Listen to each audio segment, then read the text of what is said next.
Hello, hello! Pizza Packs here, and we're live with the April 6th Hangout stream.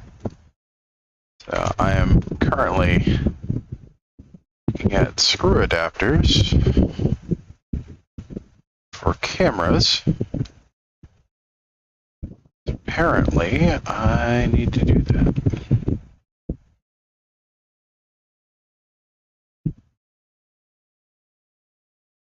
The more I have dealt with audiovisual equipment in the last year,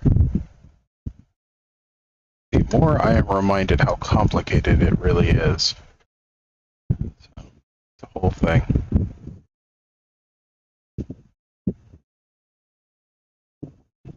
But yeah. So, we are continuing our organizational journey for Streets of New Capenna. Let's see, what's this? That is stuff for TradeMinder. What's this? That is bulk stuff.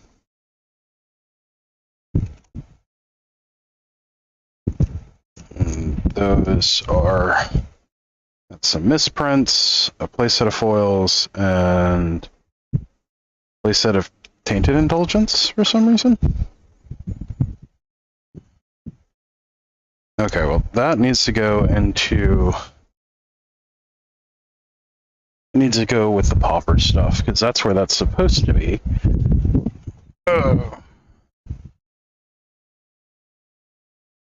Also, apologies if there's any wind noises. I have adjusted my fan so that it's not unbearably hot in my office. Let's see, is that the pauper stuff? Yes, that is a bunch of pauper stuff.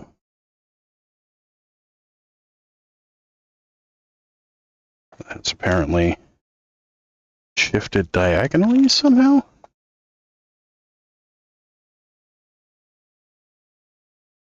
Interesting. This.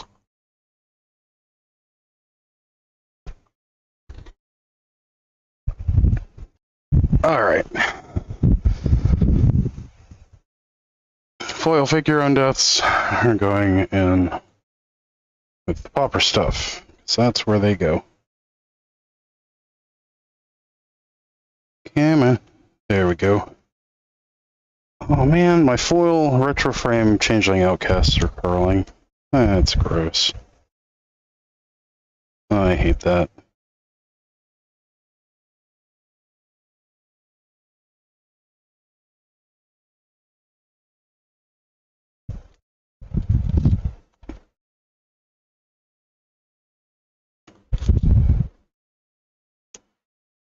Oh, there's one of my sets of Korean Dark Rituals. Oh wait, we've got that stack of pauper stuff over there. Yes. We can clean up some stuff. Completely forgot about all this. That's a pauper deck I'm working on. That's a very strange sized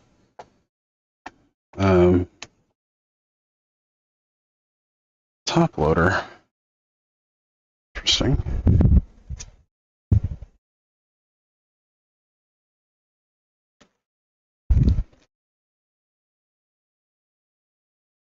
Why is the top loader a different size?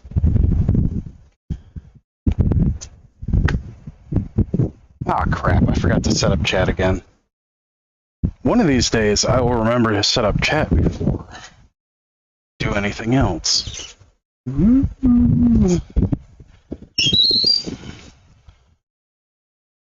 Alright, let's stop chat, stream chat, go to YouTube. It's not YouTube, that is Secret Lair. It's also not YouTube. There we go, YouTube. Reload YouTube. Okay, get the share link. Get the video ID from the share link. Copy. Oh, we're so close to 300 subscribers. Alright, YouTube chat. Update the chat. Okay. Interact with the chat. Change from top chat to live chat. And refresh.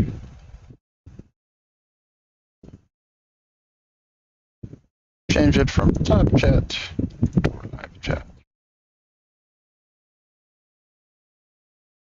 Okay, cool. Live chat.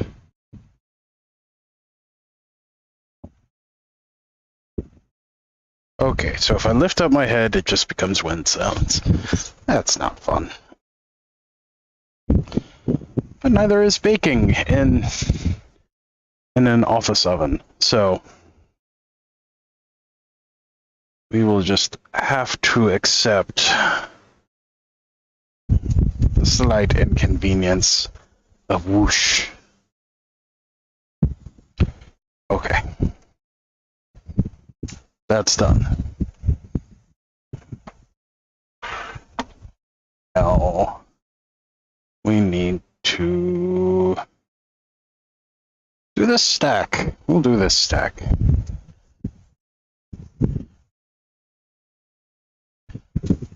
Get those.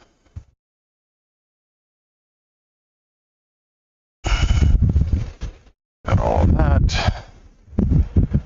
Got the replacement credit card because someone stole my identity.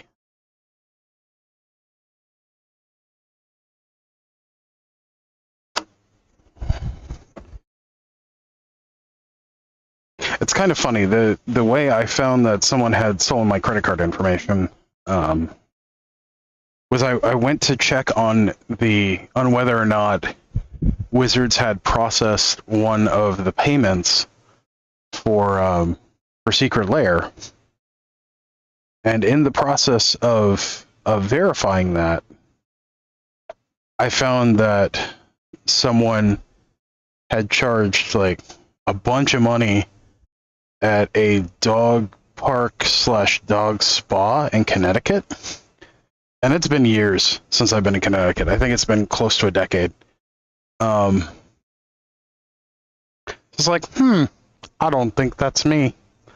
And my partner has not been out to Connecticut ever, as far as I know. I asked them, definitely wasn't them. So if it wasn't me, and it wasn't my partner, who could it have been? The answer is a criminal. That is the correct answer. A criminal.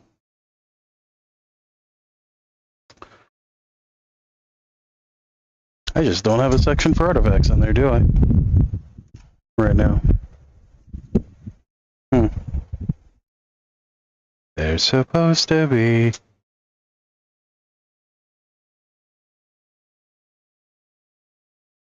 That's all tokens.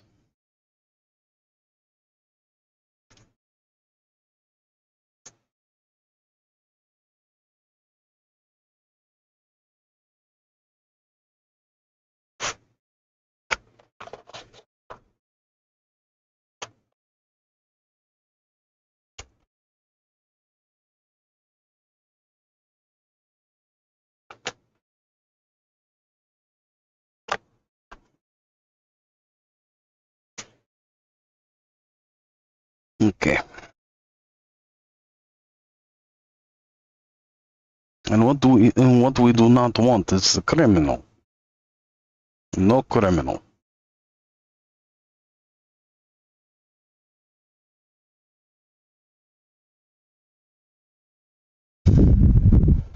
Hashtag no criming.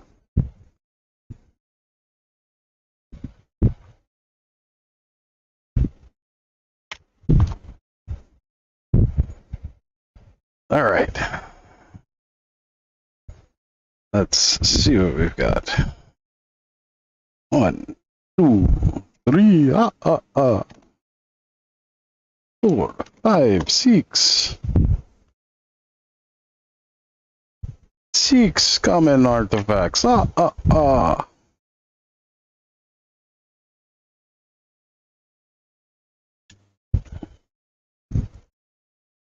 It's funny because that's where my family's from.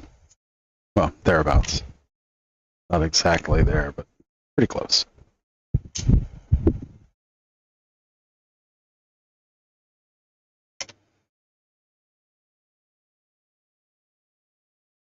Where are you from, Pete? I'm from Sesame Street.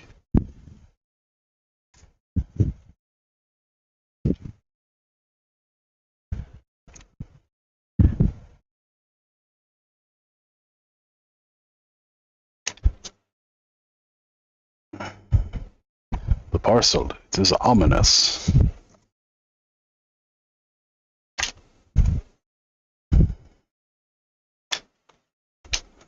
Why is my back hurt?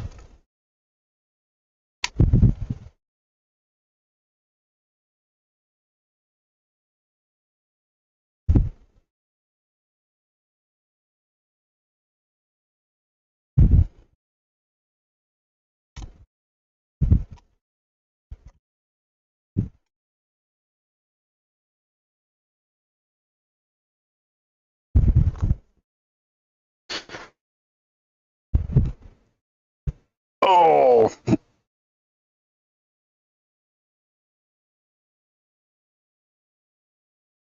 Oh, good stretch.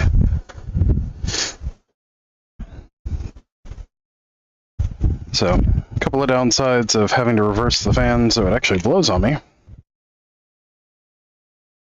Which feels very nice, to be honest.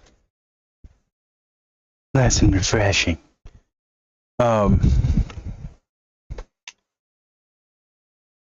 Other than it sounding like I'm in a wind tunnel when I stand a certain way. Stuff might flap around or blow around a little more than usual. So, that's a whole thing. But I'm also not sweating as bad. So that's good.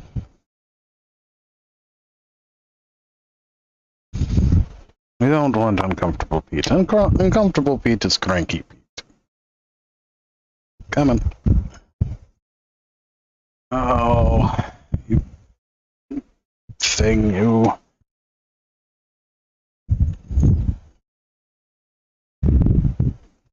What's that?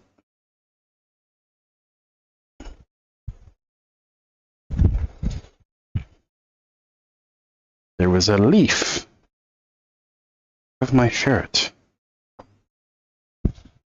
Strange, because I have not worn this leaf, or I have not worn this leaf. I have not worn this shirt outside yet. So that means the leaf was either on me before I put on the shirt. It's concerning.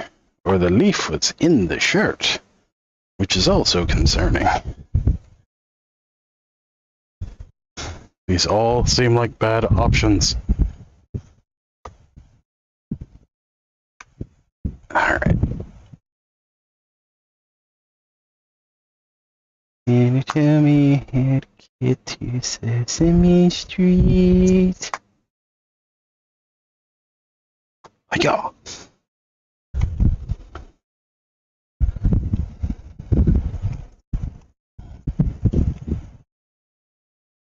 I am here to avenge my father. Hiya!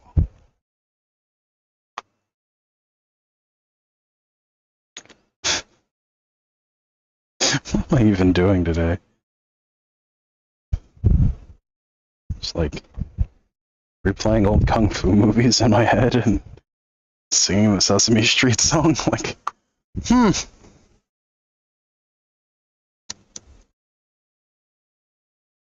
I wonder if I took my medicine. I don't know. I don't remember.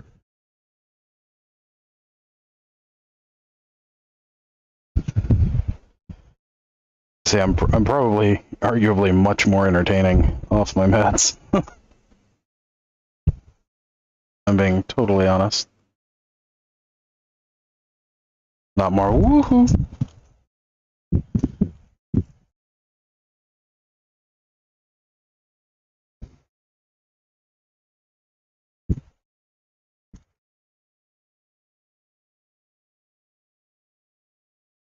Wonder if anyone remembers Woody Woodpecker.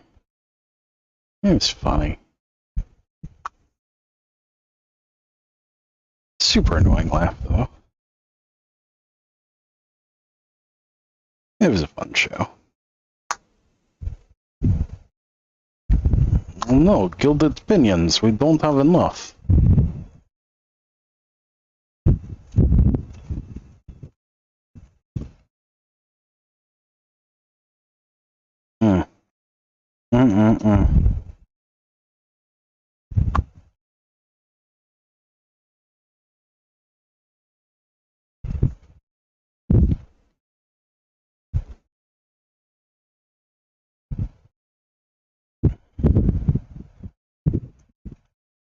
Whatever.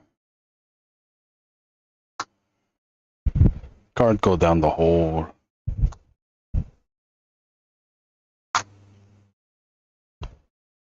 Alright. Alright. No one in chat. Talking to myself. It's all good. 'Cause I like myself.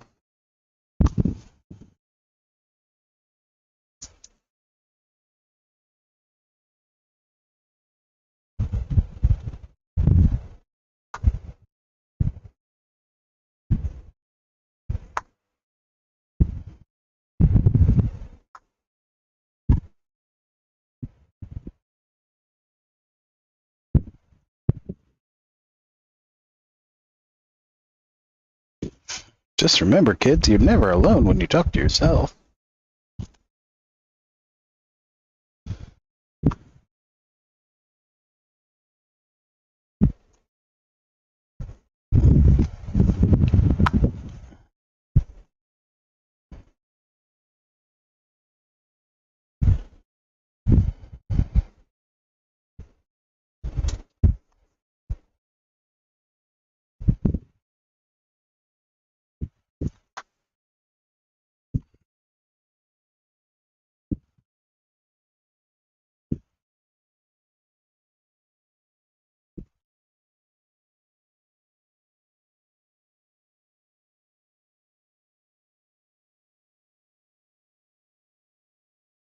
I wonder if I did a parody Pokemon theme, if it would get copyright struck by Nintendo. I think it would. It's unfortunate.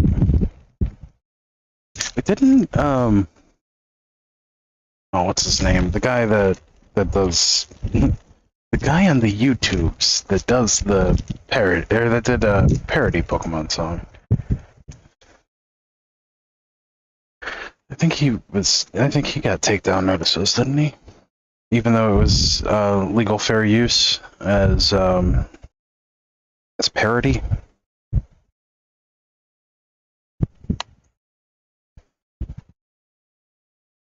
I mean, YouTube is a great platform and all. Like, it gives access.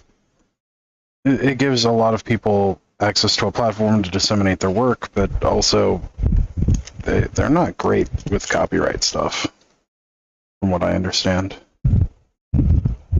By not great with copyright stuff, I mean like they do some things that are just wrong.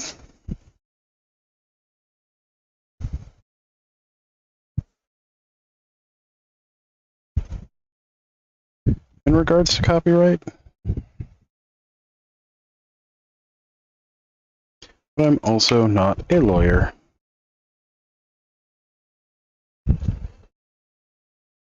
You know, Pete, famously not a lawyer.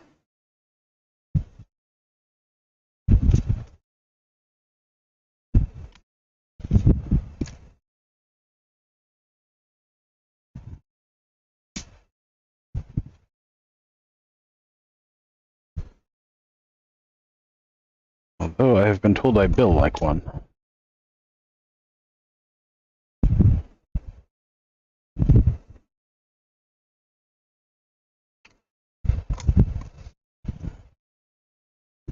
Do, do, do, do, do, do.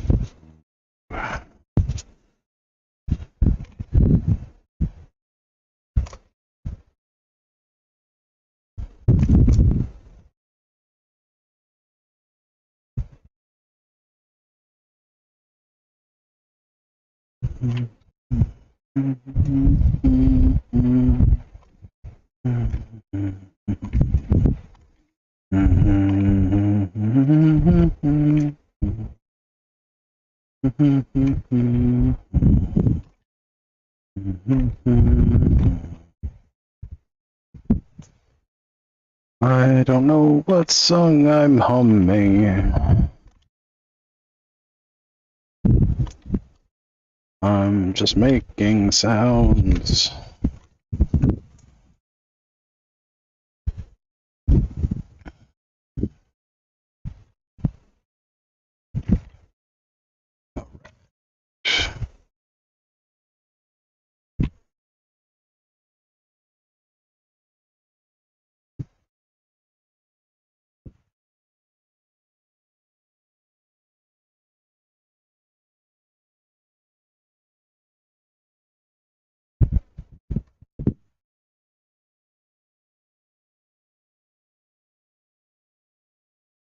That's the tune of Drunken Lullabies by the Dropkick Murphys. That's what it is. Yep.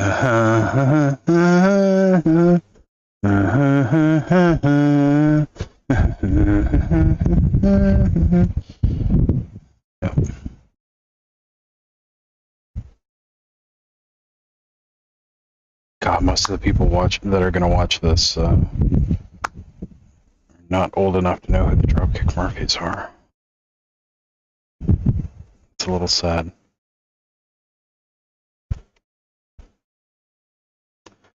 I'm not that old.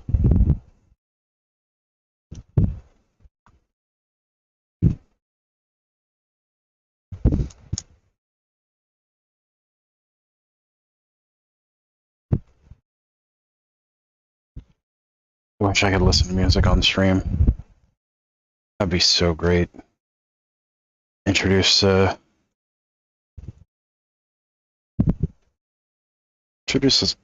people to a lot of really great bands.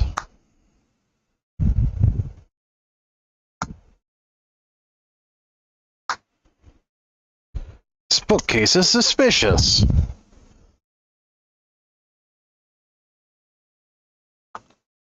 Why? No idea. The Great Library in the Museum of Old Capenna has 1 million volumes on display and miles of passages hidden beneath them. That's cool. Still don't understand why the bookcase would be suspicious. Because there's a tunnel? Ooh, look at this bookcase. It's a door. We should question it.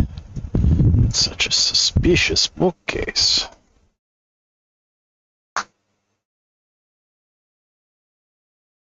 Whoa. That is a miscut. That is a significant miscut. It's got a square corner.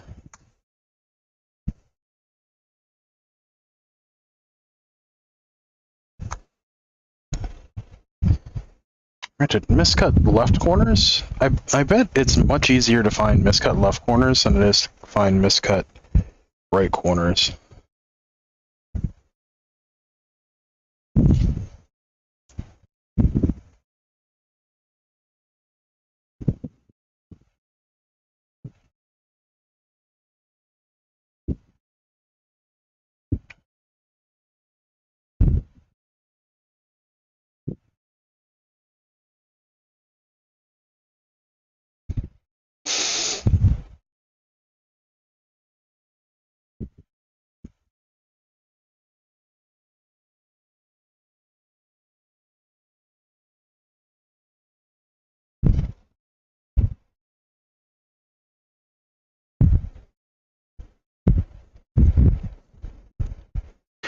I miss some of the freaky misprints I used to find.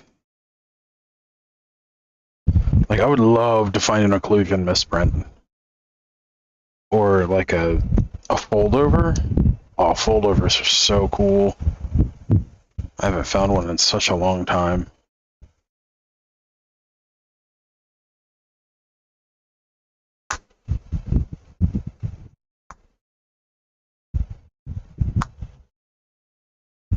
Like, printing errors and misprints are not necessarily the same thing.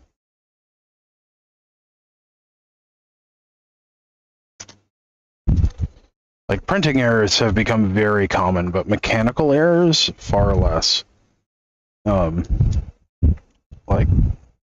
accidental uncuts or double overs. Oh, double overs are so cool. And you never find them anymore.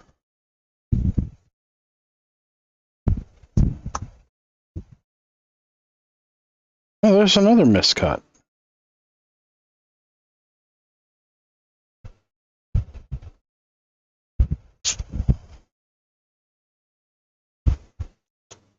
What the hell? It's the same exact miscut, too.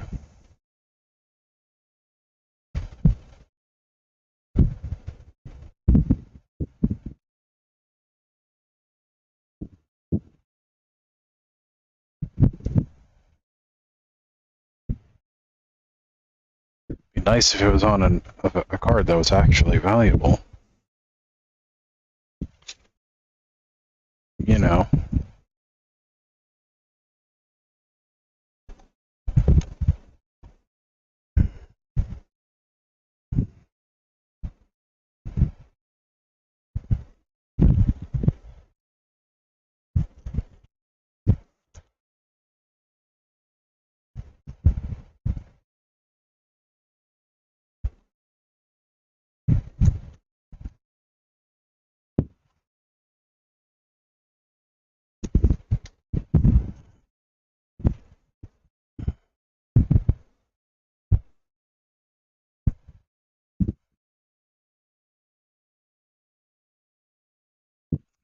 Put those artifacts until I do enough of the colored stuff to make space.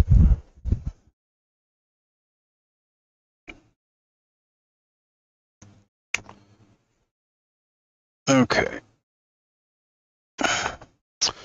Oh wow, that's a lot of red. No, we are not falling down today.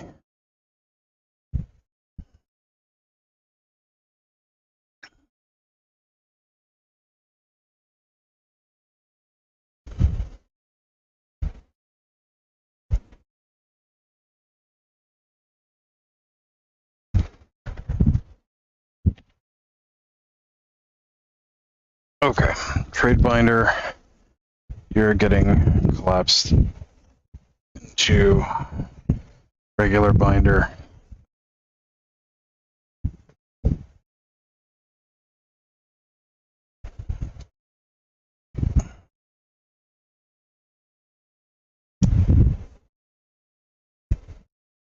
Oh, that's cool.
Oh wow. I have a lot more big scores than I thought I did. That is a good thing.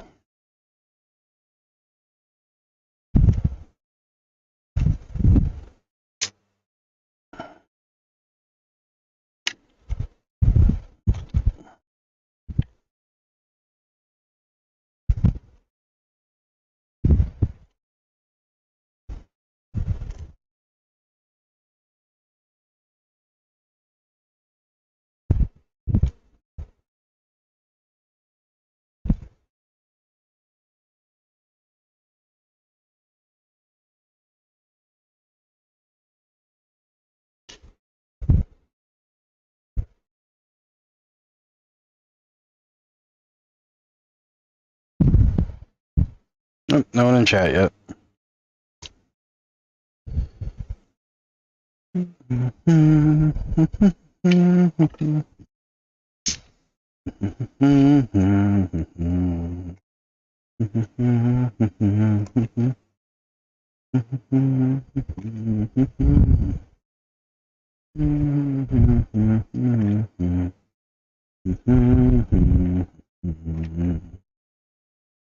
We find ourselves in the same old mess, singing drunken lullabies.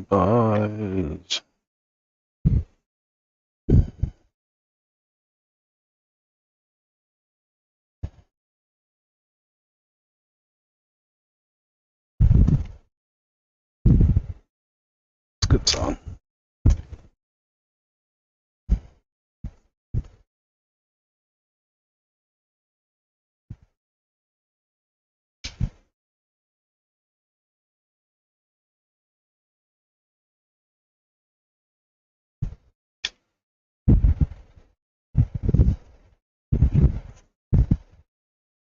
It's an earworm, too. It just gets stuck in your head.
Oh, why am I so hungry?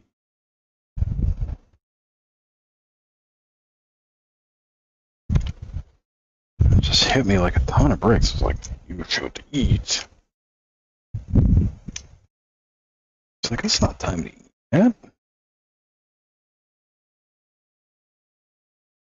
Eating is later.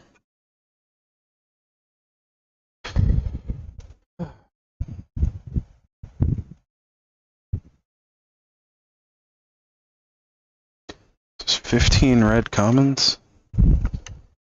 That sound right?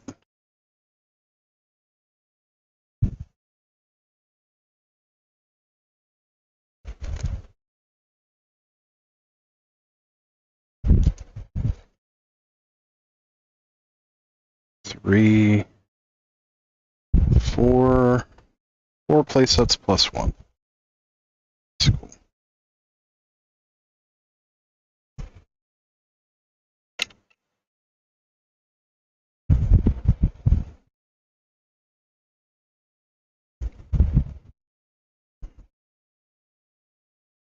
Not really sure why they didn't just make Strangle and a Lightning Bolt. It's a sorcery. Like, that would have been fine. Granted, red doesn't really need more burn right now, but that would have been fine. Or, you know, just reprint Lightning Bolt.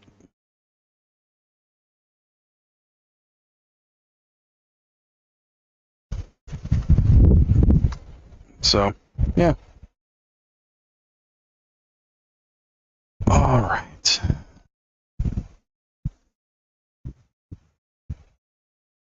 So where...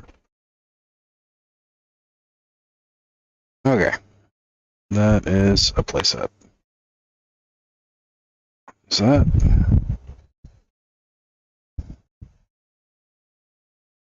Don't know if Goldhound sees play anywhere right now. It is an unusual treasure creature, though. And it's a first strike. It's a 1/1 first strike menace. On top of that, which is just like, bleh. Let's see how many keywords we can fit on a common.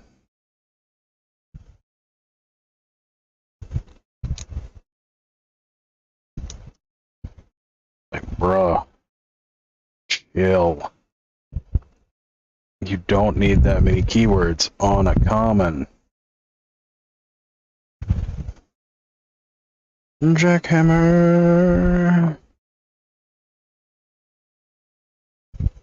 Nobody plays this card. I don't know why. I'm even keeping as many of them as I am.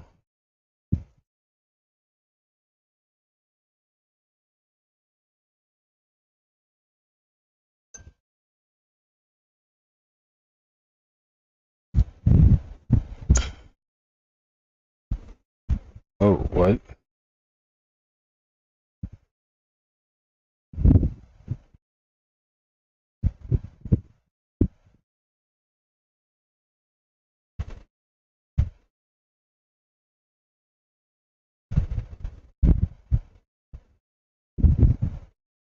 What now?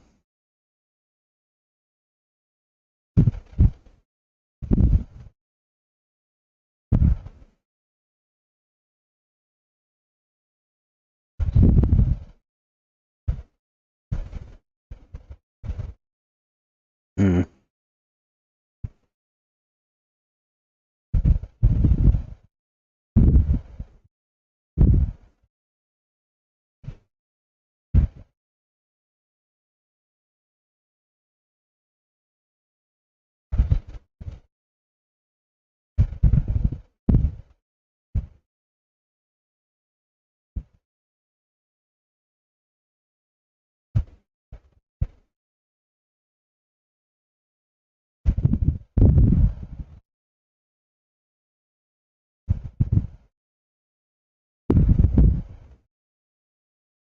Hmm.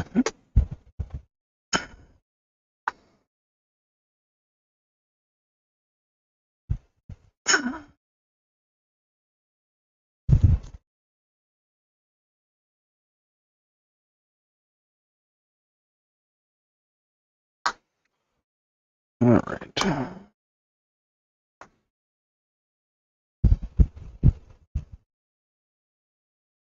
It's a Riveter's Blitz, Riveter's Blitz, doo doo doo.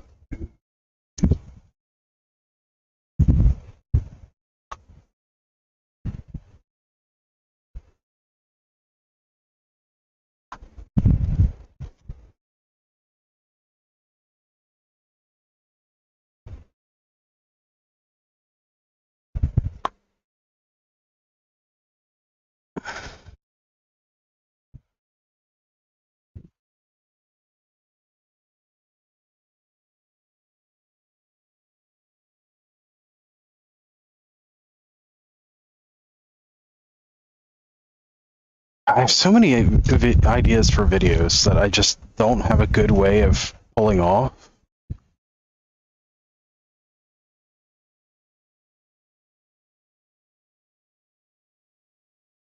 Mostly because I just have no idea how to go about doing it, and I don't really have the time to figure out how to go about doing the thing to bring the idea to mind.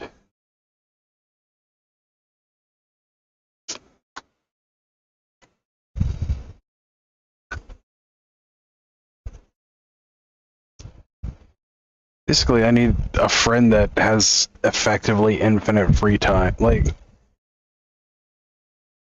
yeah, I need a friend that just has an infinite free time and likes to make videos.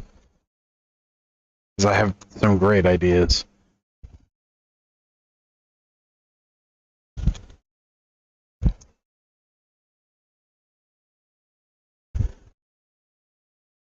For instance, you know, two people talking about, I wonder what's wrong with Standard right now. Why is nobody playing? And then just Shoulder shows up, and then it's Taylor Swift. Hi, it's me. I'm the problem. It's me. Just, and not, I mean, not even a good video. Like a flat shoulder, like bounces up, and then like the camera pans, and a 2D image turns, and it's like dancing along and saying it's a dumb idea, but it's funny to me.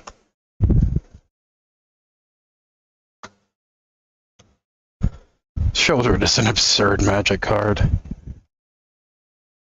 So is Atraxa. They've printed a lot of absurd Magic cards in the last couple of years. Like one that constantly flies under the radar that I don't think people realize exactly how fucking absurd this card is. And that's Rafine Scheming Seer. Oh my god, that card is obnoxious. Like, it would have been bad enough as a 1/4 flyer that does connive and all the other stuff that it does. But they put ward on it? It's just like, are you serious? In a format where most of the removal for it costs as much, if not more than it, in the colors that are known for just, you know, protecting things. It's like, come on. Like, yeah, you can cut it down the first turn it's out, if you're lucky. And even cut down, like, is not an answer most of the time. It's like, what the fuck? Or Joda. Joda pumping itself is fucked up.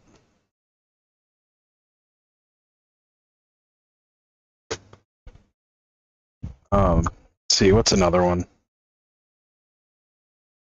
Ratadrabic. Ratadrabic is just an irritating fucking Magic card. Because there is not enough exile in the format right now. If you don't have, like, Farewell in your deck, good luck. I'm going to keep an extra copy of this for the trade binder. Just back here. Hey, Ratadrabic is just an irritating Magic card. Right, we're gonna put all the fucking legendary creatures into one goddamn set. Jesus. Fuck.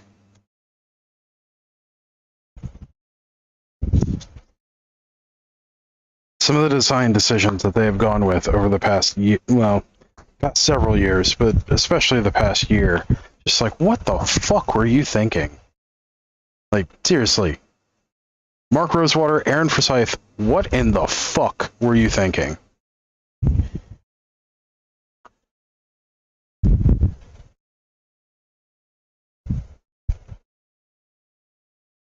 We're gonna make Shieldred a 4-drop, 4/5, Death Touch, that ends games on its own without doing anything. Horror. Like, come the fuck on. Like, if Shieldred... Okay, so Shieldred being a 4-drop, it should have been black. Should have been 4 black mana.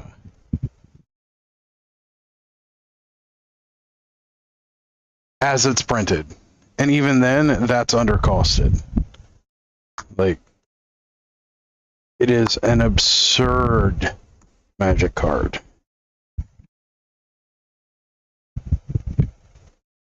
And it's not fun to play. It's not fun to play against. It's not fun to play. That's the other thing. Like, it is miserable keeping track of that shit.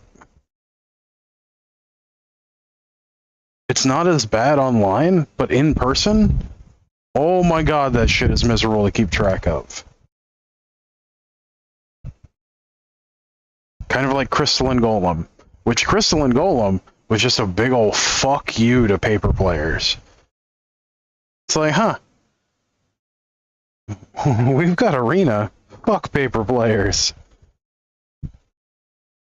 Because it's so easy on Arena. It just does its thing. But in paper, oh my god, it is fucking miserable. Okay, I'm getting off on a rant now. I need to stop being so negative. It's from happy, chipper singing Pete to just rage. Just pure nerd rage.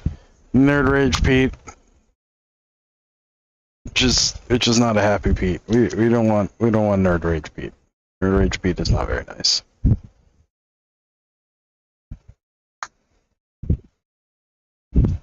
Yeah. We don't have enough ready to rumbles. What? What? Huh. Neat. I mean, it's not an especially good Magic card. Not like we need a bunch of them. It's just like, huh. That's an interesting card not to pull enough of. And that's another thing. The way the size of sets has just gotten so overgrown. It's like we don't need 500 card sets. We do not need it, nor do we want it as players. Like, we do not want that shit. Let me say it again for the people in the back. We do not want that shit.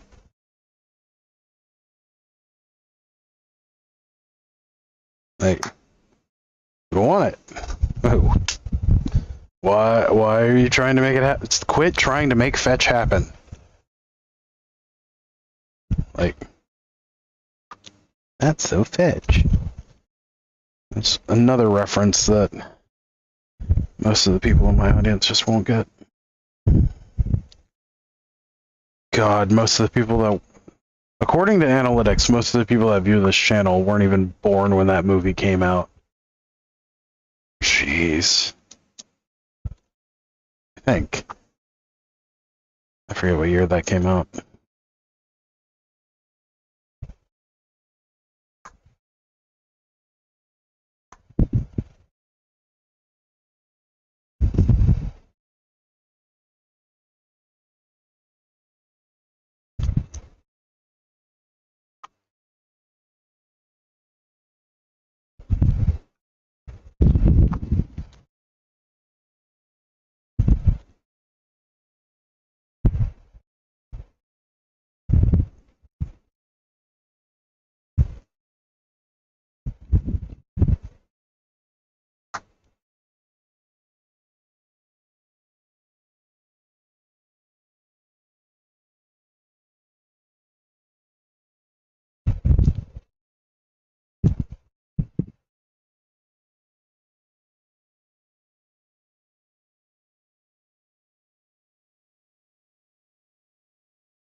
Those in the popper box.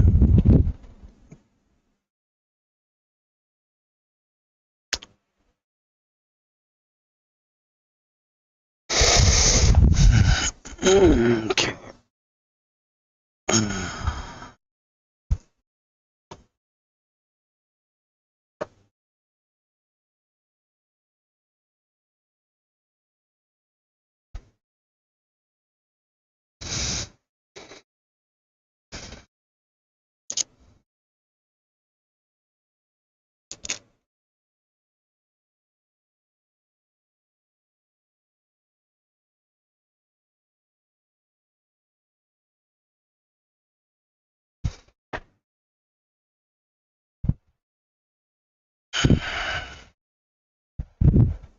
Well, yeah, there's tons of good reanimate cards in common.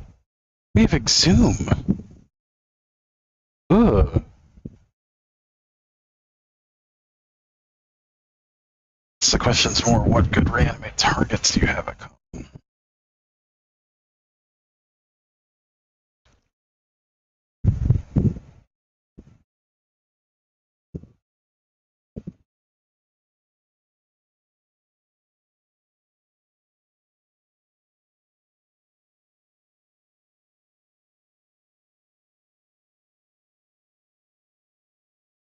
Oh, there's actual reanimator decks in Pauper.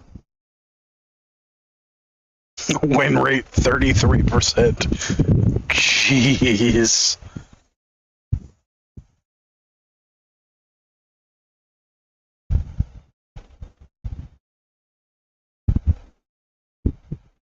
Mirror combo.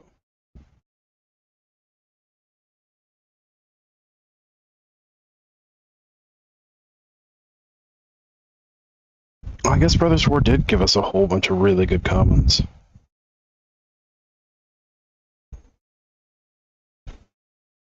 So you got Greater Sandworm, Putrid Imp, Rust Goliath, Ulamog's Crusher. Those are all neat. Metal, Consider, Dark Ritual, Otherworldly Gaze, Shred Memory. Shred Memory in here. Oh, to get your exhumes.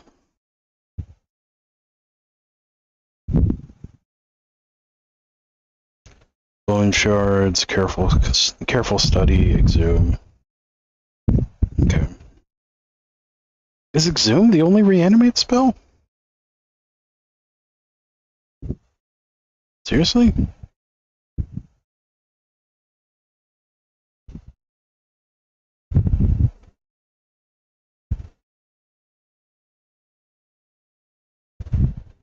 What's Devastator do? It just says Trample.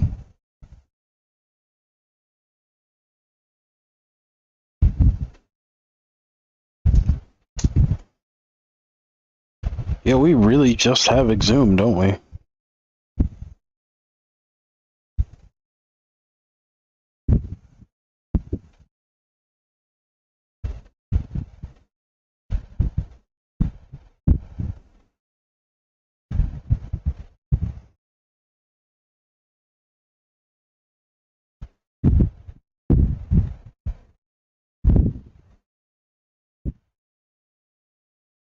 Hmm.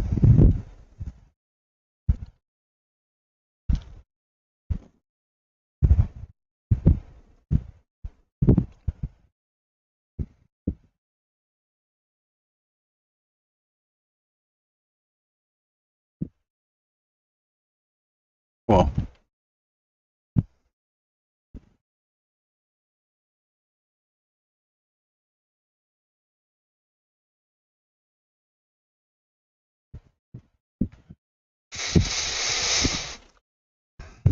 so we got artifacts done. We got red commons done.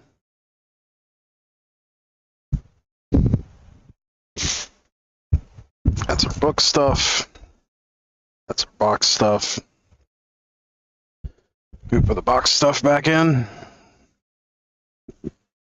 Oh, excuse me.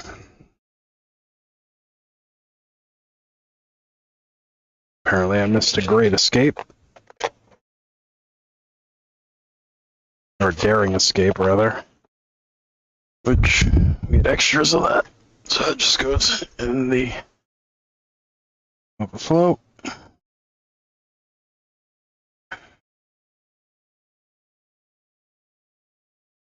Now we can do our red uncommons. Woo, red uncommons.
There's 10 uncommons in red.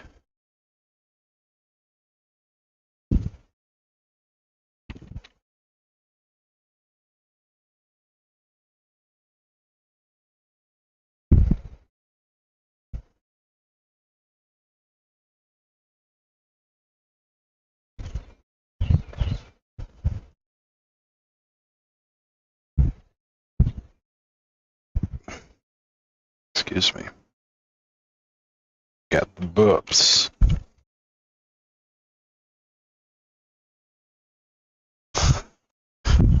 I've got the vapors.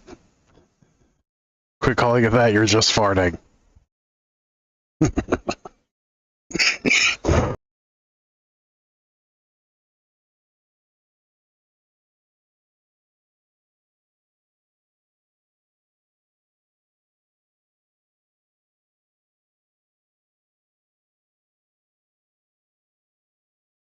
Mute button saves the day again.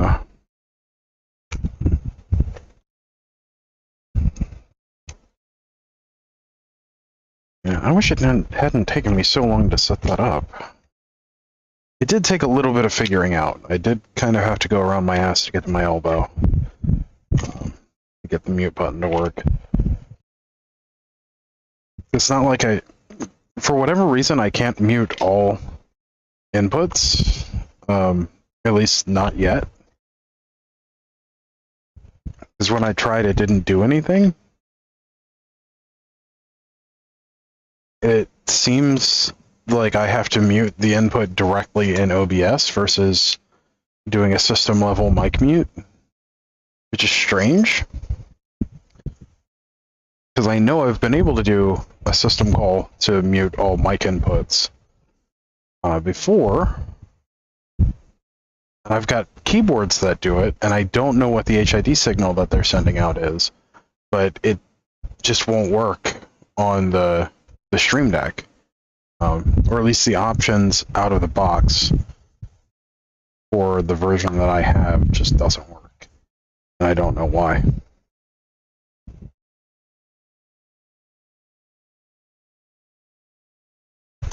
Or hold on to some extra copies of this, because pretty sure this is basically going to be this, not standard, but the Pioneer version of Skullcrack. I don't think Skullcrack is available in Pioneer.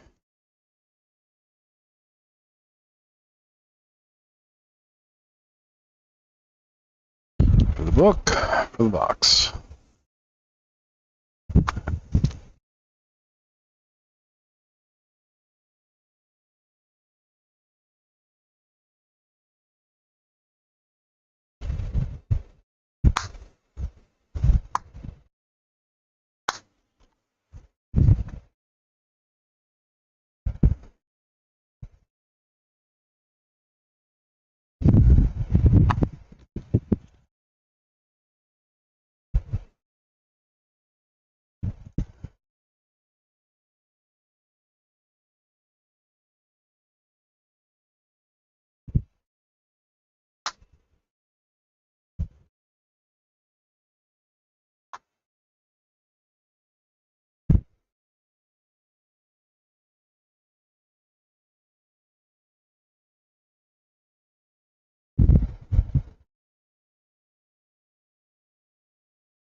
Wait, Torch Breath sees competitive play.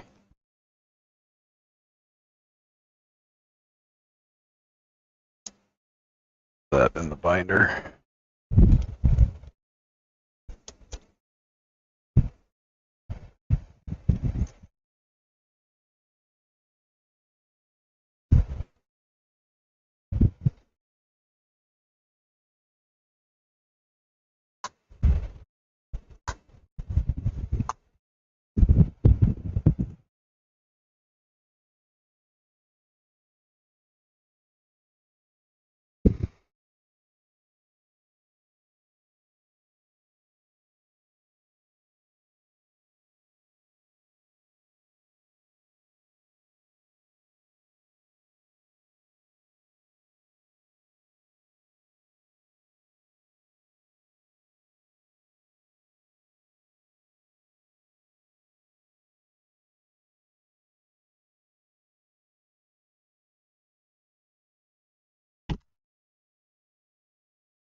Finish red uncommons. We're going to take a short break.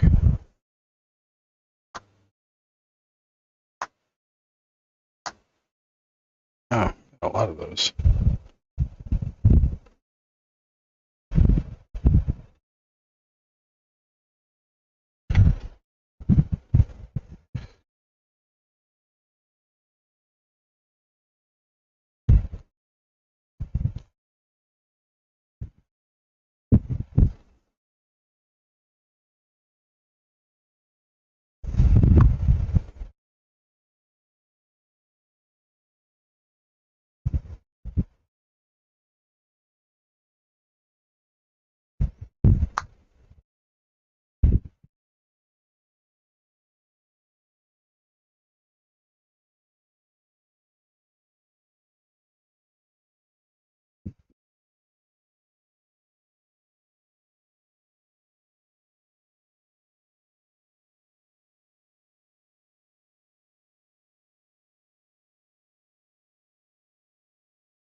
Let's see, is commander play?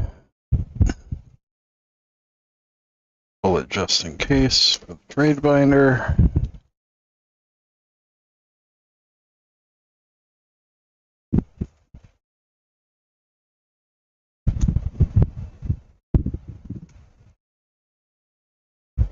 Yep.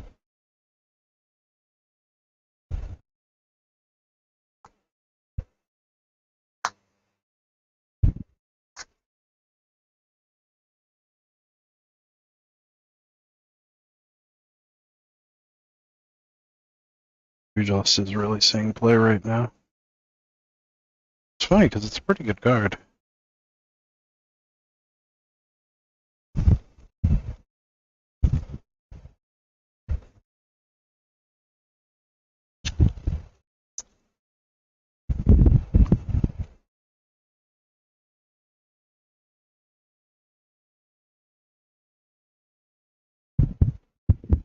Oh, I disconnected. That's weird.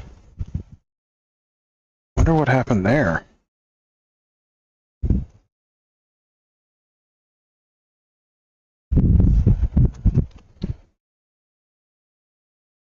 It is 80 degrees in here. Granted, it feels nice because of the fan, but still. Not be that hot inside of a house.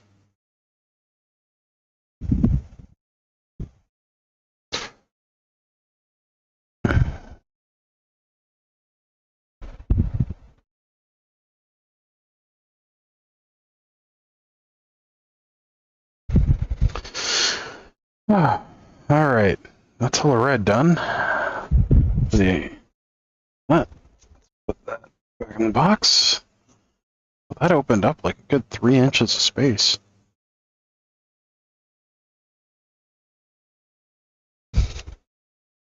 We have green commons. We will start on after a short break.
And we're back.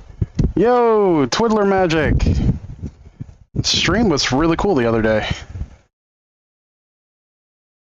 Let's see. Oh, wow. Apparently you were here like 15 minutes ago.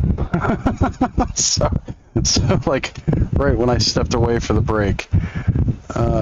And you're not here anymore. Oh, that's unfortunate.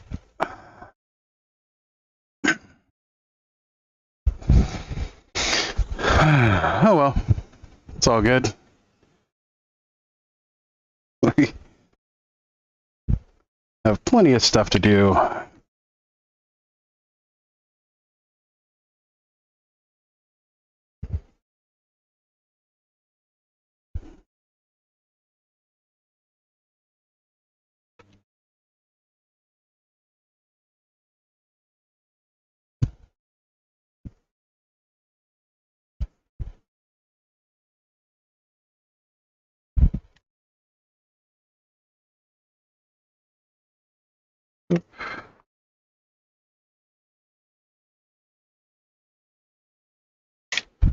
Longer.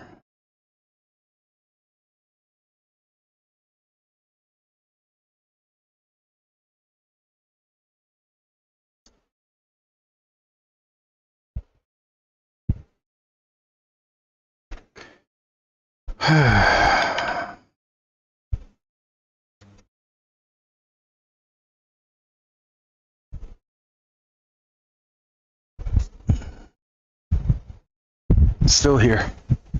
Chilling at work. Okay. Reminds me, what do you do for work? Just curious.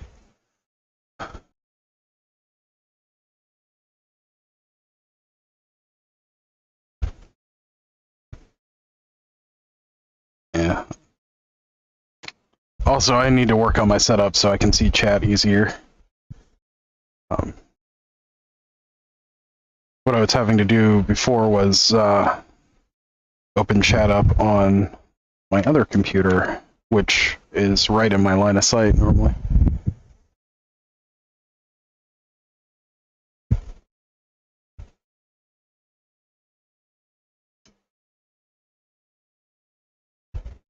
So, yeah. I normally work in IT, mostly data security, although I've done quite a few other things over the years.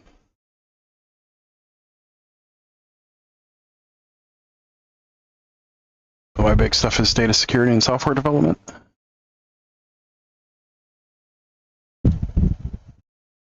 Semi-truck company parts manager. Oh, that's cool. I have no idea what and all that entails, but it sounds like it would be very least interesting. How did you get into that?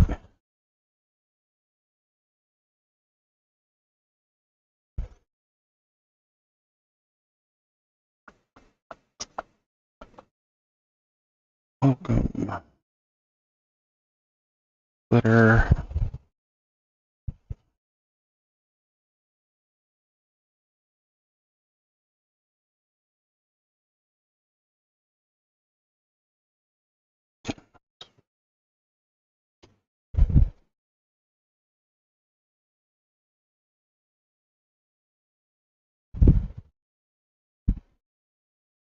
Yep.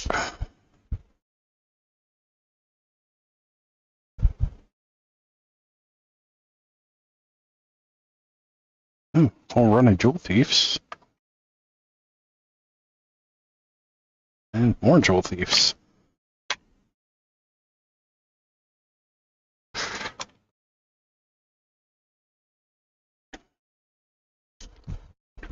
I used to work for Peterbilt, and I got hired away to create a parts department for this trailer company. Now it's boring as hell. Well, that's funny. There's actually a Peterbilt facility pretty close to me. It's one in between Greensboro and High Point. There's also a Thomas,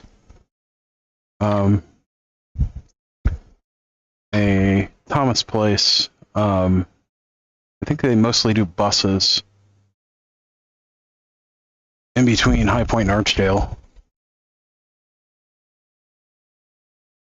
And then there's right beside the Peterbilt facility, there's a Mac facility, if I remember correctly.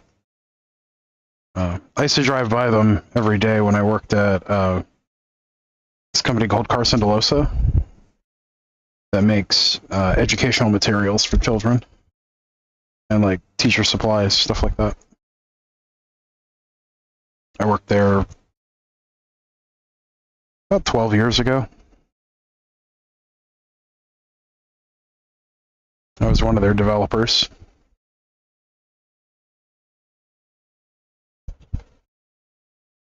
That was one of the places that I worked too much.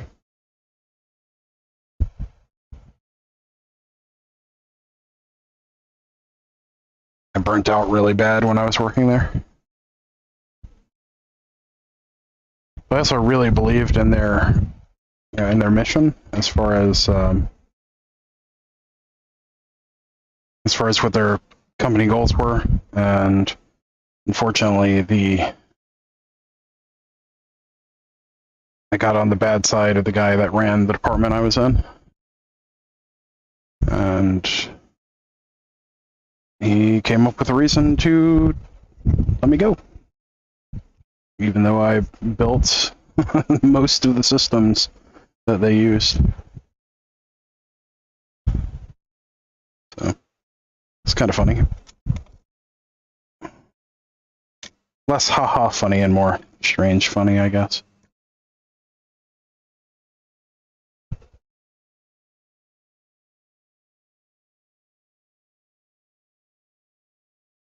But it was a interesting place to work. It was a little toxic sometimes.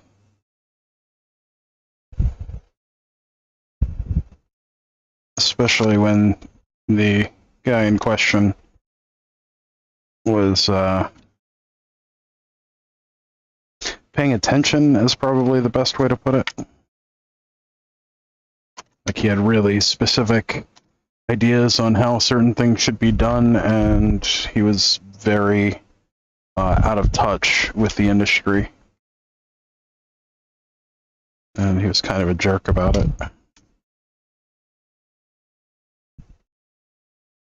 But it pushed me onto bigger and better things. Love my company, super boring, and I created all the processes and everything. Well, that's cool. Yeah, but for all the crap that it gets, boring work is good work. So it generally pays pretty well. Doesn't always, but boring work generally pays pretty well. A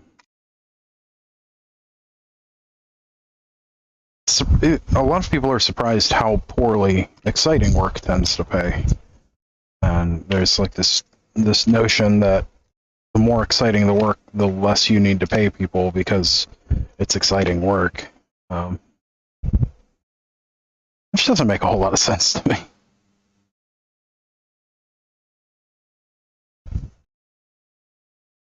Granted, I also feel that most workers are criminally underpaid in the United States.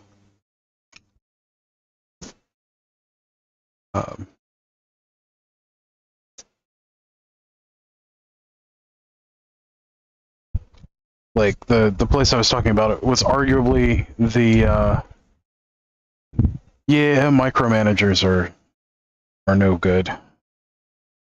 Especially when they're really out of touch with the industry that they're trying to micromanage, and haven't really been in the role that they're trying to micromanage in like 15, 20 years. Like, he was a CIO that fancied himself a developer, and he hadn't written a line of code in probably 30 years.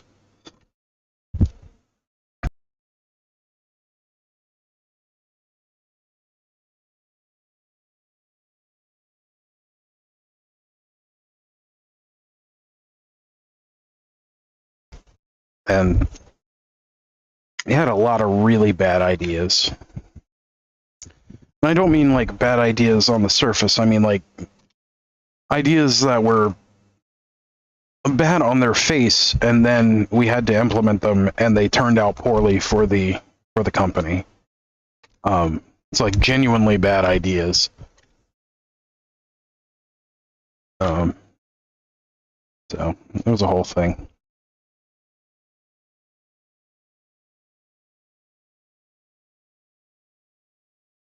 He eventually, this is what I heard afterwards. So I was still friends with a lot of people I worked with after I, quote, left the organization, after I was terminated. But almost everyone I knew there got the hell out within about a year of me leaving. But he eventually got busted for embezzling, from what I understand. I don't know for sure. That's just what I heard. So that was a whole thing. But like, it was originally a family company, like the Carsons and the DeLosas owned the company, and then eventually got bought out by private equity. And after it was bought out by private equity, it just went to hell. It's still around. I'm not sure that anyone that I knew when I was working there is still working there, which is crazy considering that most of the people when I started working there had been there 20, 30 years, if not more.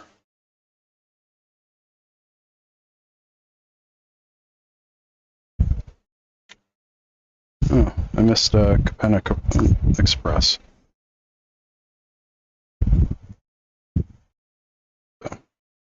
Yeah, it was a whole thing.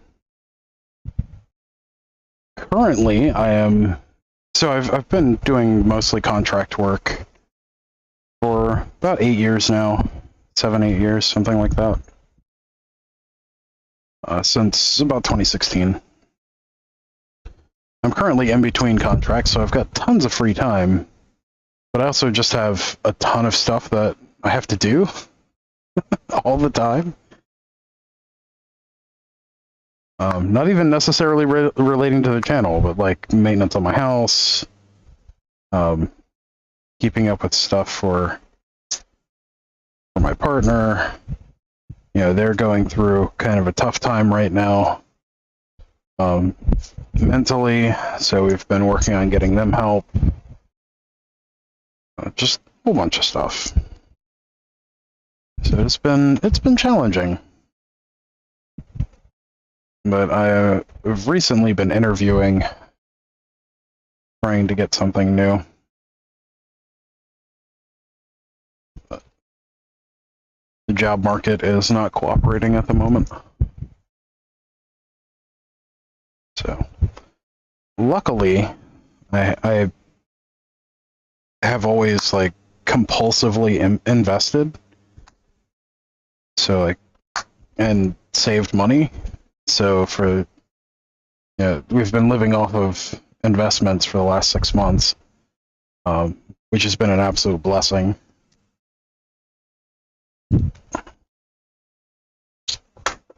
And we are getting to where I'm ready to go back into the workforce.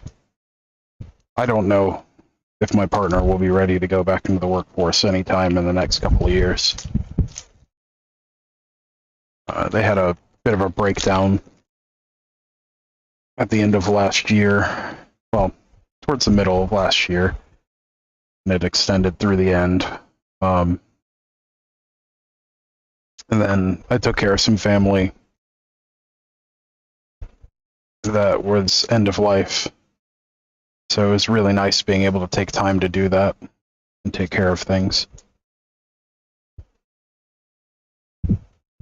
I've been renovating for the last 3 years.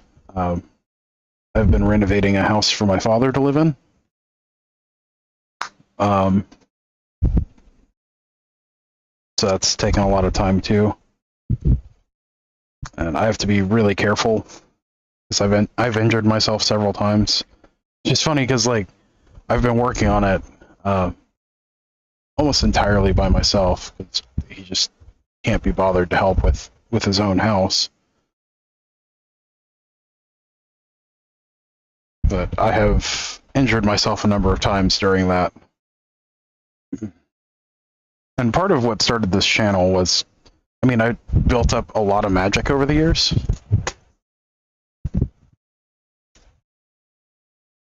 I'm slightly debating going full-time on my channel, possibly opening a small card shop.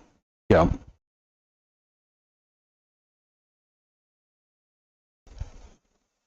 Yeah, I would love to start a card shop again. I owned one in the mid-2000s before I got into IT. Well, not entirely before I got into IT. Before I'm decided IT was going to be my career.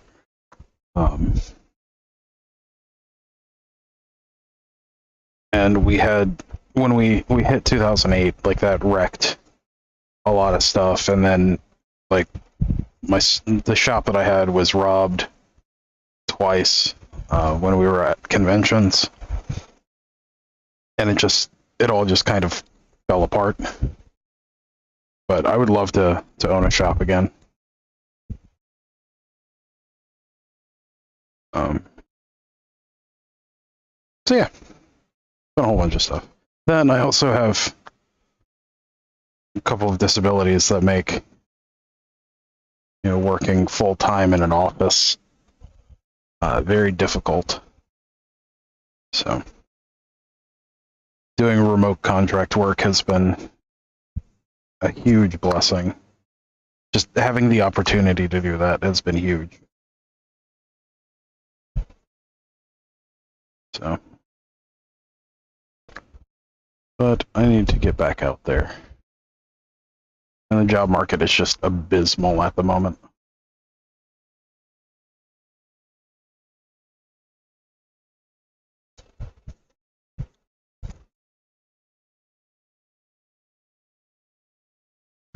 Yeah, I mean, all things considered, I would love to grow this channel into something that I could do full time. I love Magic. I've loved it since basically since the beginning. And it's something that's always going to be a big part of my life, as far as I can see. But I don't foresee this being my full-time job for a long time. Like, a lot of things would have to change. First of all, I'd have to get monetized, because I don't sell anything. But also just like the day-to-day expenses of the household are effectively my responsibility.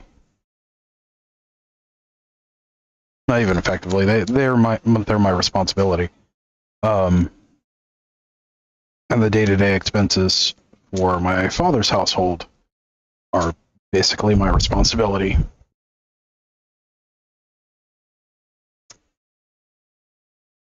So the amount I would have to be making off of YouTube or off of the channel, however it goes, is significant enough that I don't see that happening anytime soon. Not without like some major sponsorships and like selling stuff as I go and a whole bunch of stuff.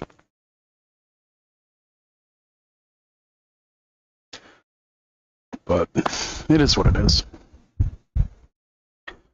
I would like to exchange contact information, though, if you're up for that. I have several questions on how certain things work. Just out of curiosity from viewing the stream on Tuesday.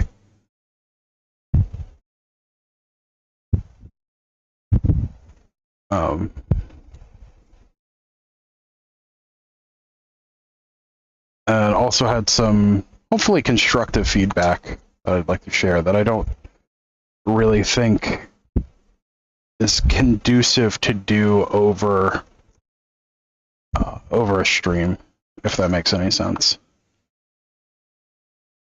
I don't think a stream is conducive to that conversation.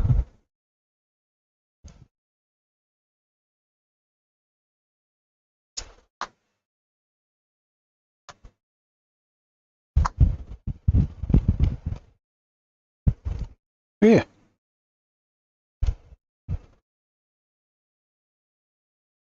But on the bright side, I also have a friend that is working on putting together a business proposal. They have an idea for a business to do together. Could be interesting. I have been burned a few times going in as a partner on businesses.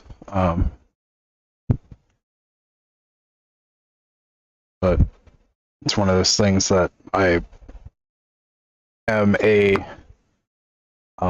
serial entrepreneur in some ways.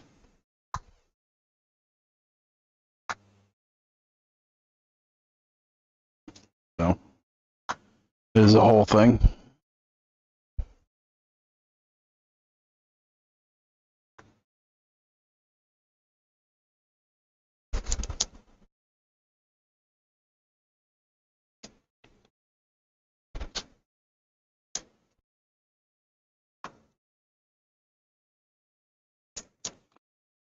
So the biggest obstacle I've found to doing a card shop these days, especially if you're starting from an online presence, is the brick and mortar aspect. Like, to get WPN pricing, you have, well, not just pricing, but to be in the WPN program, you do have to have a brick and mortar store. And most distributors at this point require it for WotC products, at least in the US. It's a little different in Europe, but it's a whole thing. That used to not be the case. When I was running my card shop, you didn't have to have a permanent brick and mortar location. But now you do, which is a little more of a challenge. So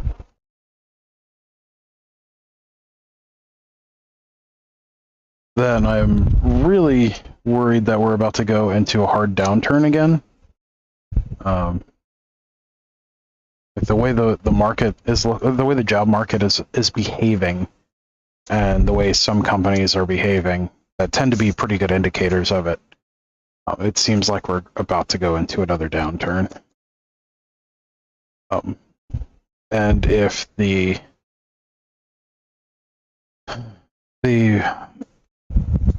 current House majority gets their way, we might actually end up in a depression.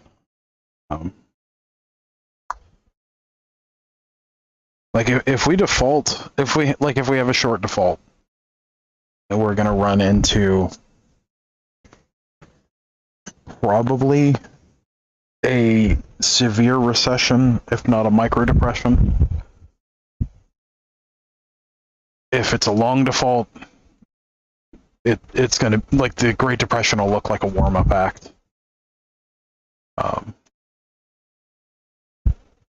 And oddly enough, based on the CBO, yeah, the CBO, this is the Congressional Budget Office. If they go through with the plans that they have to, quote, balance the budget, which is not even going to be, going to be a balanced budget, that would have actually a worse impact than if we have a credit default, which is scary. Like when a short-term credit default is the less bad option, that's a bad sign. So I don't know I don't know that I would be making risky financial decisions right now. Like, obviously not legal advice, not financial advice. Just I personally, would, if you're already in a stable position, I personally would stay. Oh, yeah, no, good. I was going over some of over how I had a shop for a while, and the way the economy is right now, and the projections from the CBO on the various scenarios coming out of the House right now. We're likely either looking at an economic downturn, a severe recession / micro depression, or a full-blown depression, depending on what goes on with the credit default, or the debt ceiling is another word for it. If we have a short-term credit default, we will likely have a severe recession, if not a micro depression. If the policies put forth by the current House majority go through, so the cutting to social programs, the cutting to general spending, and pulling funding for like housing and food assist, we would be looking at based on the CBO and their projections, we would be looking at a depression that would make the Great Depression look like a warm-up act. It would be bad, like really bad. Some of the projections I've seen were like up to a 30% unemployment rate, major housing defaults, like bad stuff. So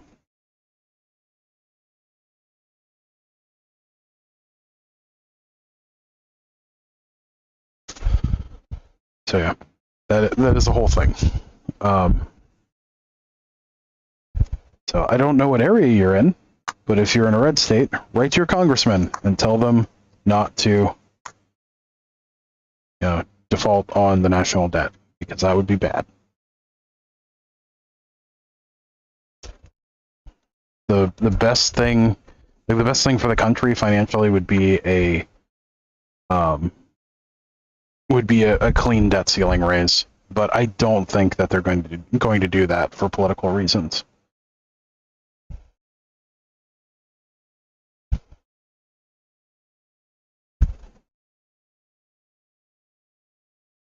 And don't get me wrong, I am not for one part. Well, I am for one party over the other, but not for the reasons that most people would assume. Yeah.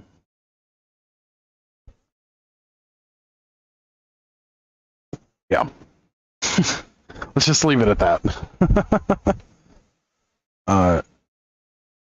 Economically, our country is in a very precarious position right now.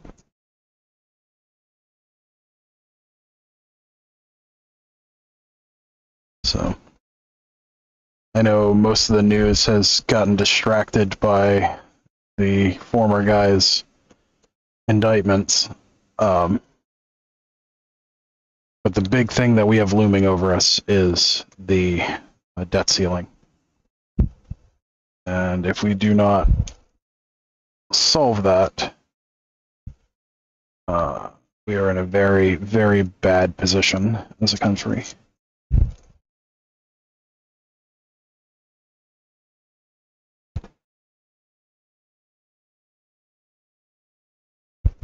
But yeah, so the long version of that is this is not financial advice. It's not necessarily meant to dissuade you from starting a business or expanding your business. But based on where we're headed economically, I don't know if it is the wisest move to take on a lot of risk right now. Like, if that makes sense. Like, if you were going to do that, definitely make sure you have a year or two of expenses socked away in either a liquid or semi-liquid form. Like, because liquidity is going to be your big sticking point.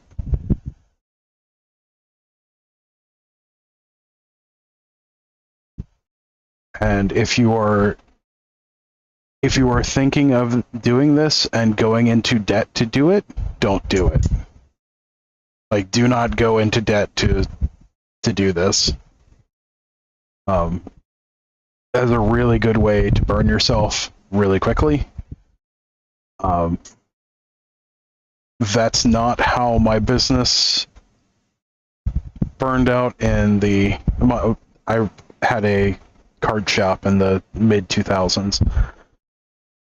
That's not how my business ended up going out, but it definitely didn't help things. But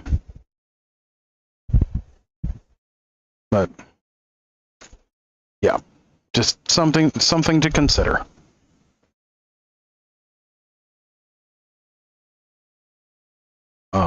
Managing your risk is a very, very important thing when it comes to running a card shop.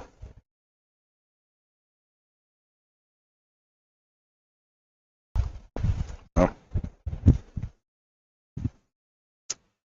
Hashtag not legal advice. Also, hashtag not financial advice.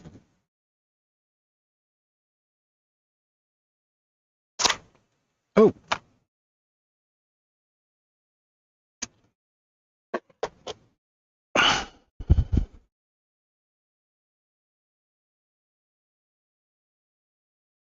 Okay. So we've got our green uncommons. I need to move. So this is bulk.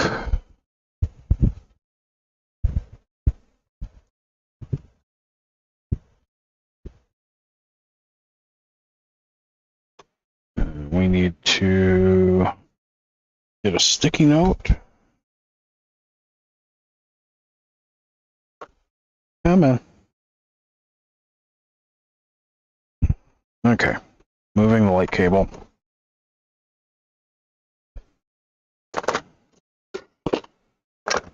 Man, I need to clean up this drawer. Too much stuff. Just kind of jammed in here.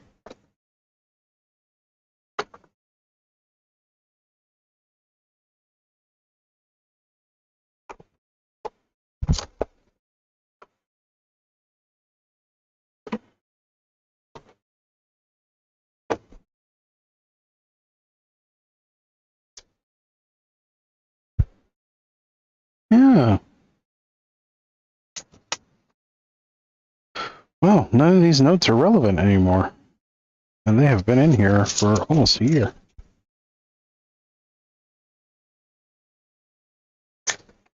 Actually, that one's still relevant.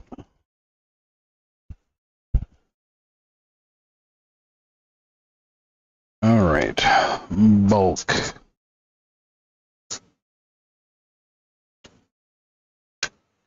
That's what all that is. I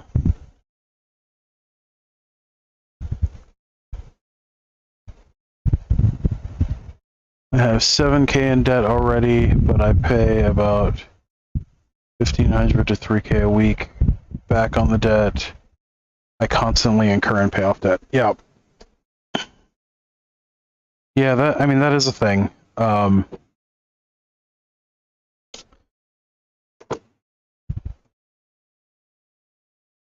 I assume you're using that to cycle product.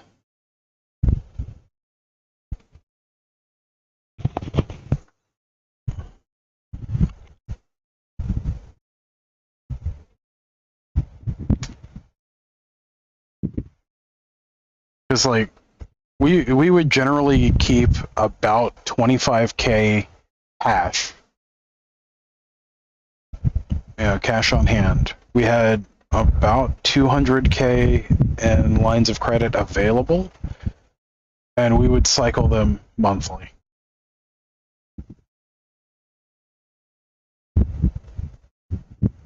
Restocking is a beach. Yes. Yes, it is.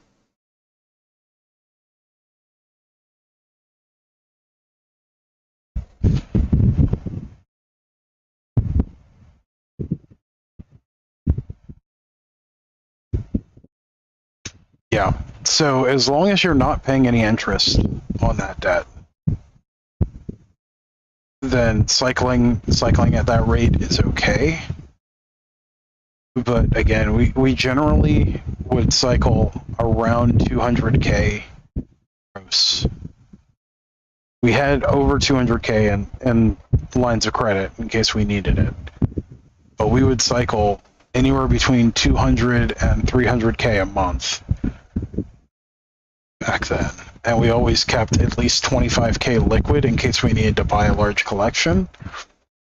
But we were also dealing in high-end magic. So that's a thing.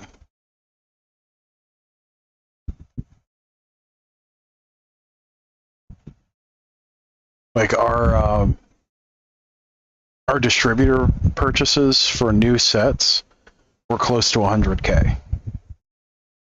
And we were a small shop.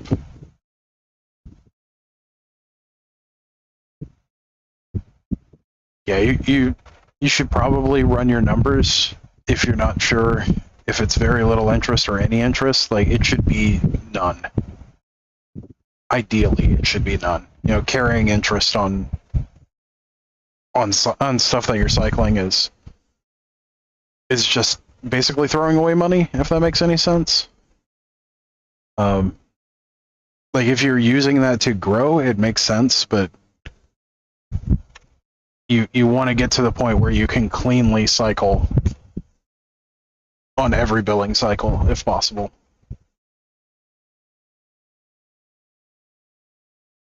I say if possible as though I don't know. I mean, I know for a fact that it's possible. It's just whether or not your business is to the point where you can do it.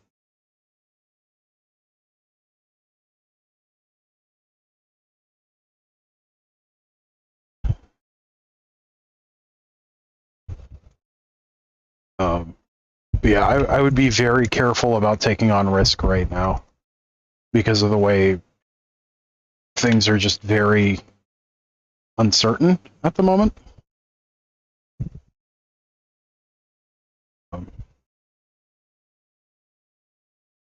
So it is something to consider.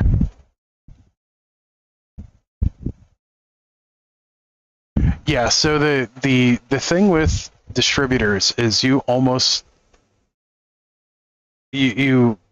not even almost, you basically have to have a brick and mortar store before any of them will even consider before they'll even consider talking with you, and most aren't opening new accounts right now. So Wizards has pretty strict requirements on brick and mortar for if you want to be a WPN member and get WPN pricing, you have to have a brick and mortar location. And there's also very little margin on online sales to begin with. So unless you're doing unless you're cycling upwards of 100K a month, you're not going to see enough profit to be for it to be worthwhile.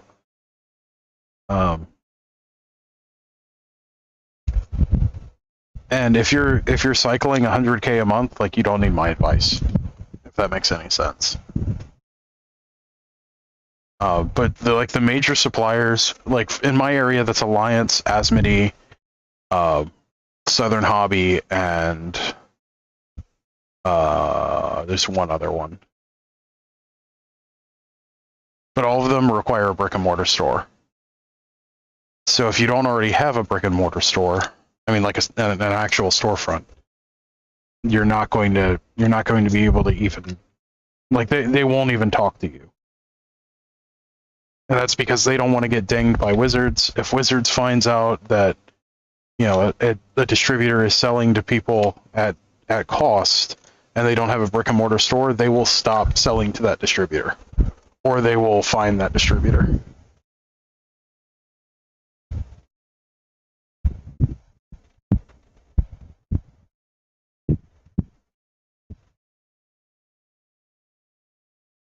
Yeah, so that's the thing with it's not just about credit, it's about cash on hand also. Like again, we kept at least 25K in cash,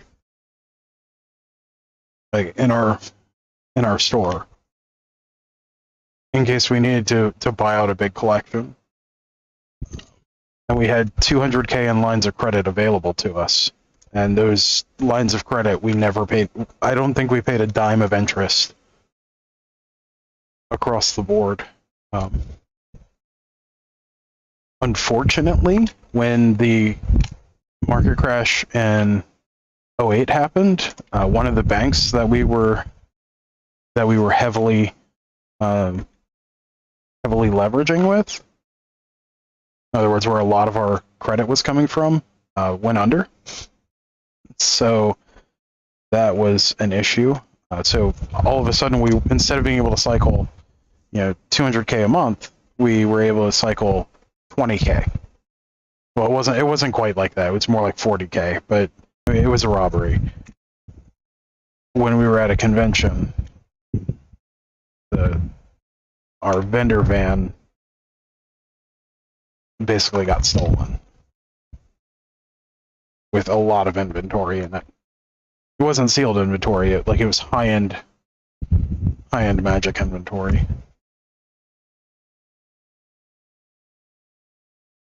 So the whole thing.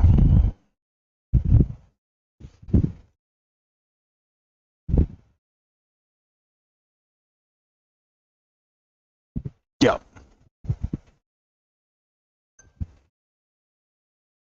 I mean, if you're cycling 10 to 15K, I would hold off, if that makes any sense.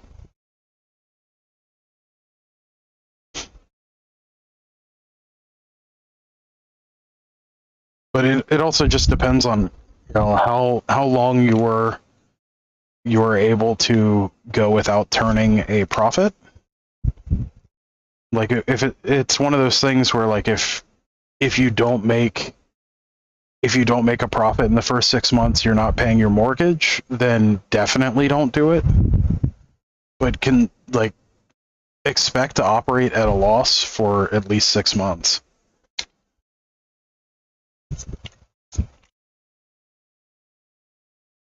Don't expect to pay yourself for quite a while. Yeah.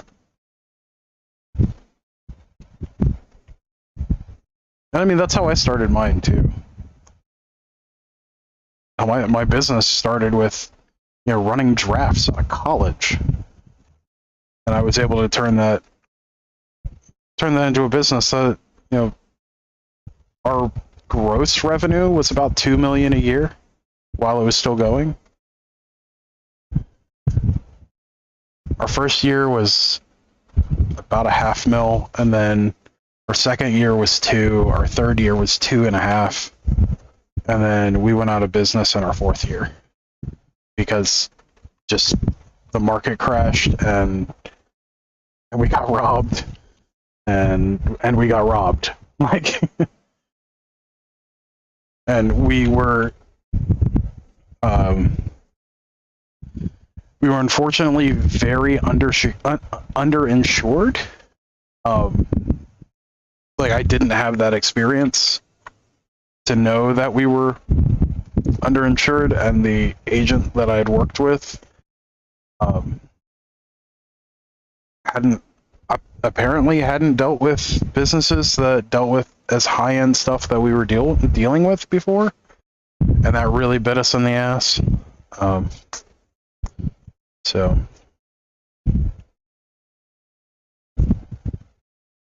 Oh yeah, make sure you have business insurance.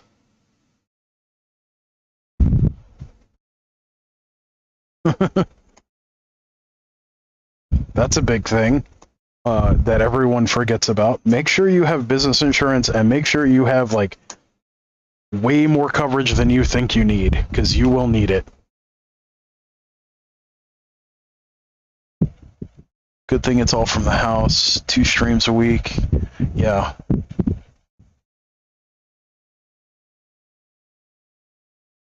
I could do whatnot and easily double it, triple that turn. Yeah, double it or triple it. Yeah, that's fair. But yeah, just it's one of those things that you definitely want to make sure you know what you're getting into.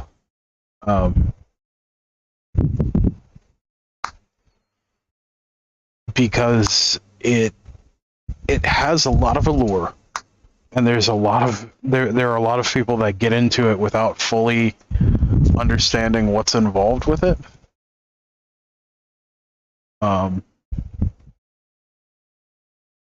Like even from where you're at, from where you're at to opening a brick and mortar store is night and day.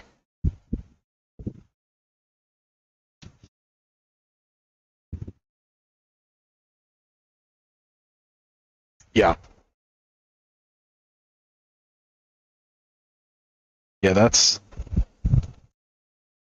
not a bad place to be either. So, I would make sure that you have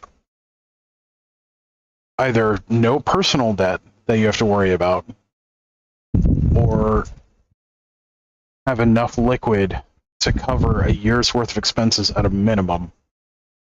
Because first and foremost, not losing your house, or not putting your kids in the street, that kind of thing. Like that is goal number 1. Make sure that your fail case is acceptable.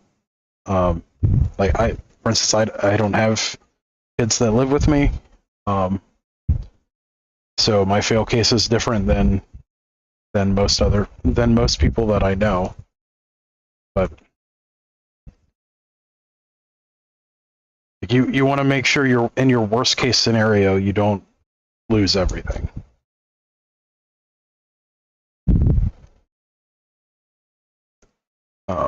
And also just having liquidity is a good thing when it comes to business, especially in a nearly cash-based business like Magic.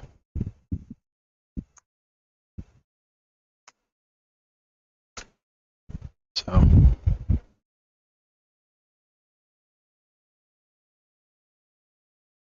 the funny thing about Magic is it used to be far more cash-based than it is now, especially on the conventions. Like I genuinely believe Star City Games wouldn't exist if it weren't for how much of a cash-based business Magic was in the beginning.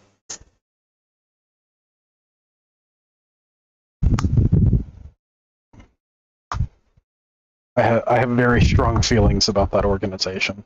They're not nice. they are not nice feelings.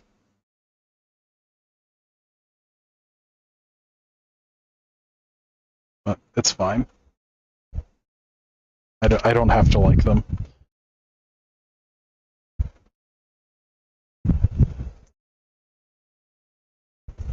There's a lot of cool people that work there. I do not care for the business.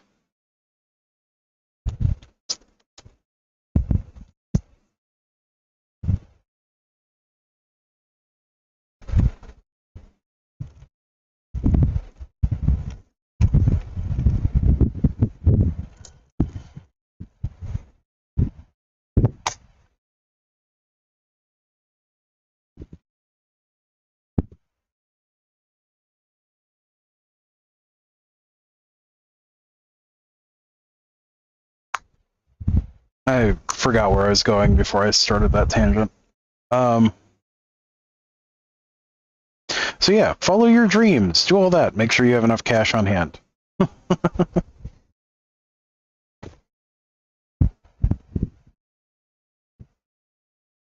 Yeah, Yeah, if you just bought a house, that might be something to consider.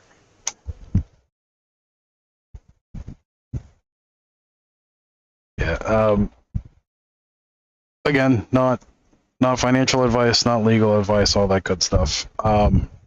Definitely recommend building up your liquidity and building up your backstock first. Like if I were to do it again, I genuinely would have to say you want probably 50 to 100k liquid with how Magic has gotten. Okay, cool. When you get a chance, drop me an email. My email's in the channel description, and we'll definitely chat. Because I have some questions for you on suppliers at this point, because I no longer have distributor accounts, so I'm interested in knowing how you're getting the pricing you're getting, if that makes any sense. Like, nothing nefarious there. Like, I'm just genuinely curious, because I'm like, huh, I know how I would go about it, and I don't know that I could get that pricing. So I'm guessing you just worked out a really good deal with a brick and mortar store, which makes sense.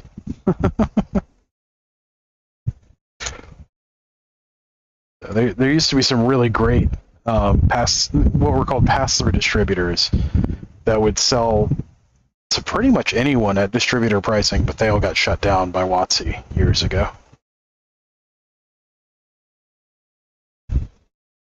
Yep. Well, enjoy lunch. Hopefully it's tasty, and I'll catch you on the flip side.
All right.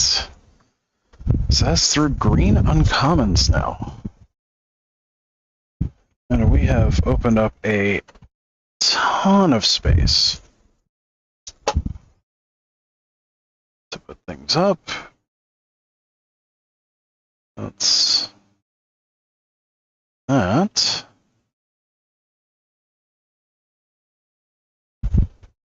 Oh my god, there's so many multicolored spells on this set.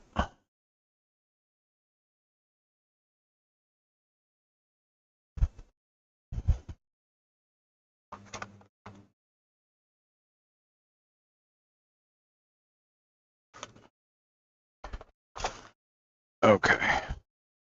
So that's artifacts. We already did artifacts. We already did lands. So we can actually put artifacts.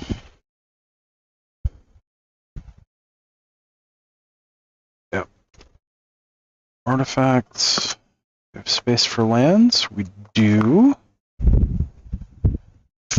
Cool. I need to put together a bulk box. Nice. Nice.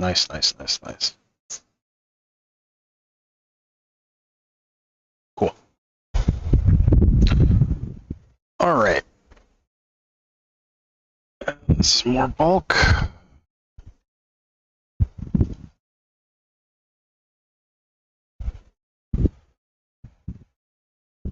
Okay. Yeah, worked out a deal to buy it all from one or two stores, not even here in my area. Yeah, that's a whole thing. I used to have really good pricing with a couple of places. Not even with the business. Like with the business, I started off actually paying retail for stuff, running booster drafts, and then was able to work out a good price on cases, and kept flipping the cases till I was going through about 20 cases a week of product. Not just running drafts, but like selling to various people. This was all pre-online too. Like there were online stores, there just weren't a lot of them. And it ended up being on the convention circuit and just grinding, basically. Then we ended up moving to high-end Magic stuff, so like moving power and art proofs or artist proofs, stuff like that.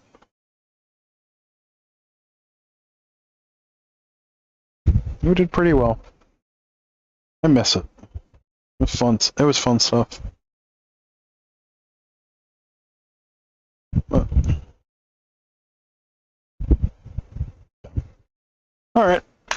Well, we have been streaming for 2.5 hours, and we've gotten all the way through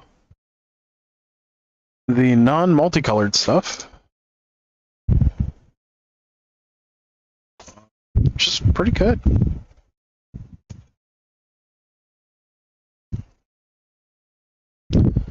I think I'm going to take a short break. Actually, I think we're going to end the stream today because, like, we've gotten a lot done.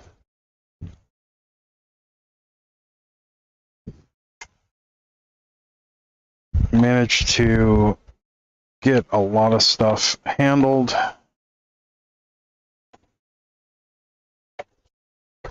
And the connection system on these things is cool, but also really chintzy at the same time. Like, feels really dicey the way things are connected sometimes.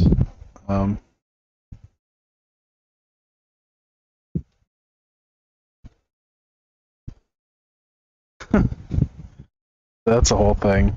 Let's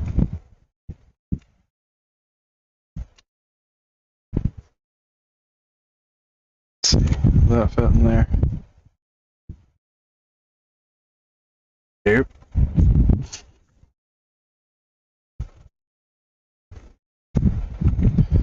Oh, that is all good. I'll just leave that there. It's right here. Take this off, because that's silly.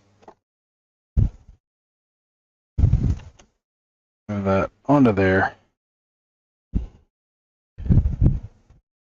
I like that I can mess with these on the fly.